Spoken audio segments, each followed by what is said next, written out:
বিগত এক দশকেও সেটি আমরা পাইনি। এজন্য আমরা তাদের প্রতি কৃতজ্ঞতা জানাই এবং তাদের এই নেতৃত্ব আরো ফলপ্রসূ হবে। এই আইন আইনজীবীদের স্বার্থে পেশাগত সর্বোচ্চ স্বার্থ সংরক্ষণে তারা এগিয়ে যাবে এই আশাবাদ ব্যক্ত করছি। এবং কিছু আবেগের কিছু কথা রয়েছে যে আমরা গত বছর এপ্রিল মাসে এখানে একটি অনুষ্ঠান করেছিলাম, সেখানে শতভাগ অনলাইনের প্রেক্ষাপটে আমি এটার শতভাগ বিরোধিতা করেছিলাম।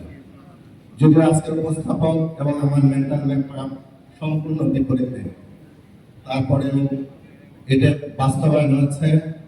এরপর আমরা ট্যাক্স রিপ্রেজেন্টেটিভ ম্যানেজমেন্ট সিস্টেমে আমাদেরকে প্রদত্ত করা হয়েছে, এটার সাথে আমাদেরকে সংশ্লিষ্ট করা হয়েছে।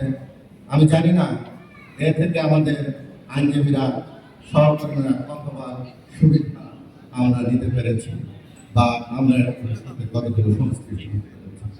আমি সঠিক অনুরোধ জানাবো যে এখনো আমাদেরকে ওটিপির জন্য মিনিটের পর মিনিট বসে থাকতে হয়।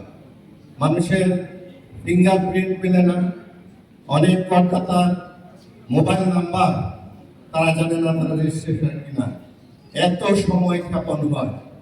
এবং এই এনডিআর আমাদেরকে এখন সম্মানজনক অবস্থান থেকে একজন কর্মীকে পরিণত করার পর্যায়ে নিয়ে গেছে। সারাদিন আমাদের ল্যাপটপের সামনে বসে থাকতে হয়।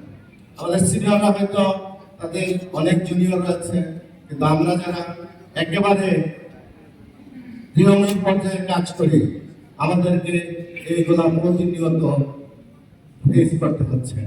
আশা করি আগামী দিনে অন্তত পক্ষে এই ওটিপি আর এই যে ট্যাক্স রিপ্রেজেন্টেটিভ ম্যানেজমেন্ট সিস্টেম টিআরএমএস এর মতো একটি আশীর্বাদমূলক অভিশাপ থেকে আমাদেরকে মুক্তি দিবেন।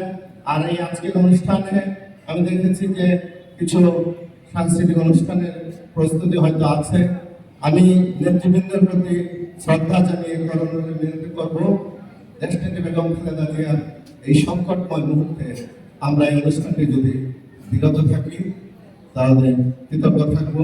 সকলকে প্রতি কৃতজ্ঞতা জানিয়ে আমরা আল্লাহ হাফেজ। বাংলাদেশ।